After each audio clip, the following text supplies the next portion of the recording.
7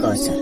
آب کوثر ایسا پانی ہے جس کو پیتے ہی انسان دنیا کا دکھ، درد، بھوک، پیاس سب کچھ بھول جاتا ہے، جیسے کہ اللہ تبارک و تعالی قرآن پاک میں ارشاد فرماتا ہے، انا آتیناک الکوثر، بے شک ہم نے تمہیں کوثر عطا کیا۔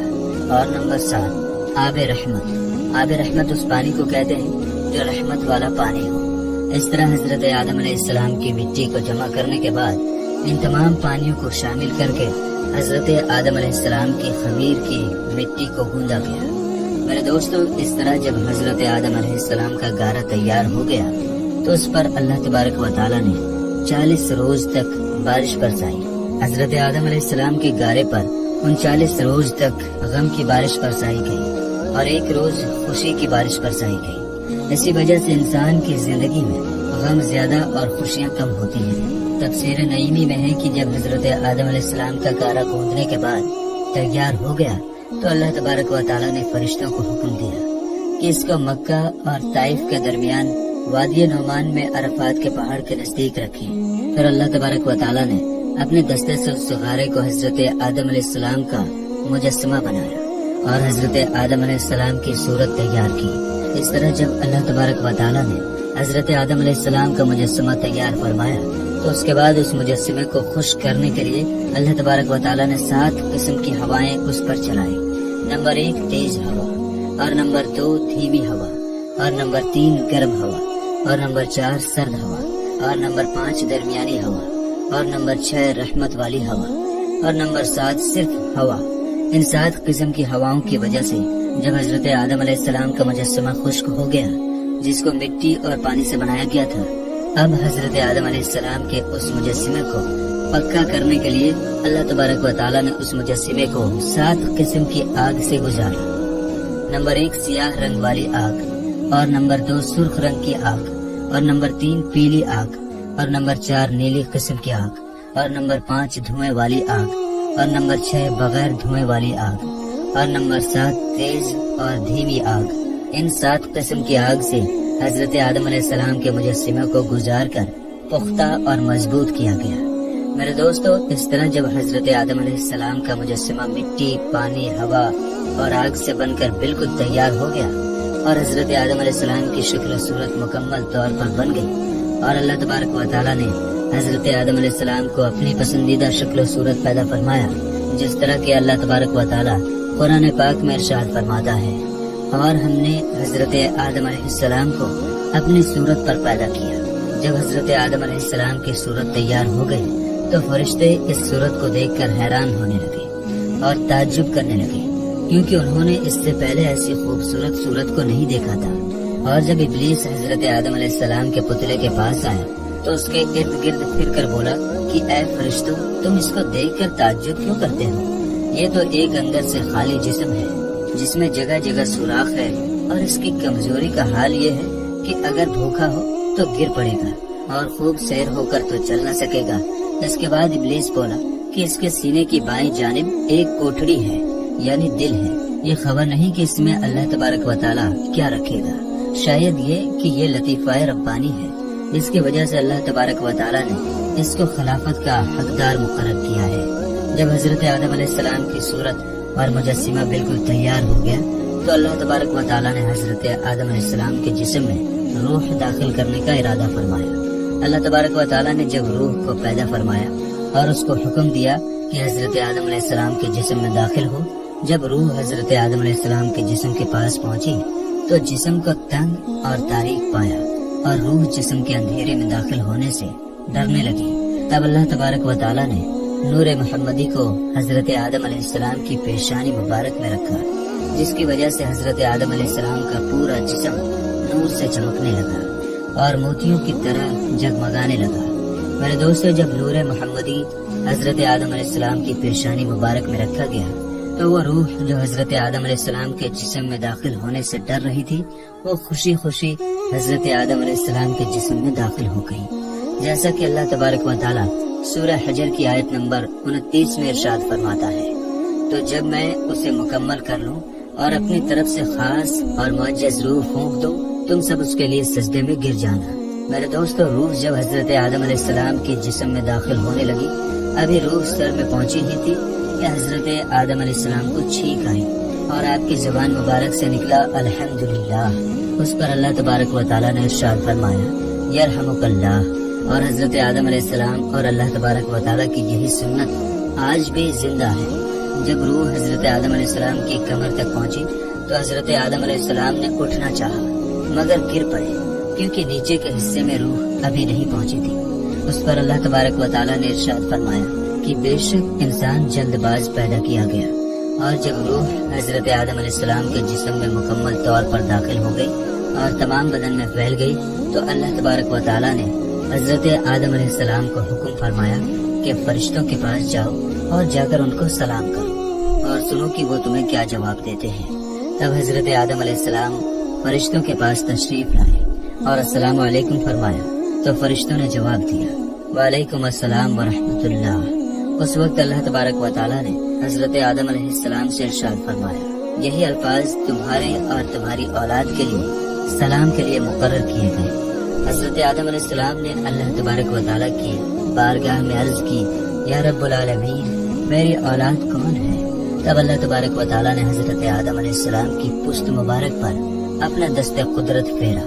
اس وقت تمام انسانی روحیں حضرت آدم علیہ السلام کے جسم سے باہر نکل آئی اور حضرت آدم علیہ السلام نے ان تمام روحوں کو دیکھا۔ میرے دوستو، اس طرح حضرت آدم علیہ السلام کی تخلیق ہوئی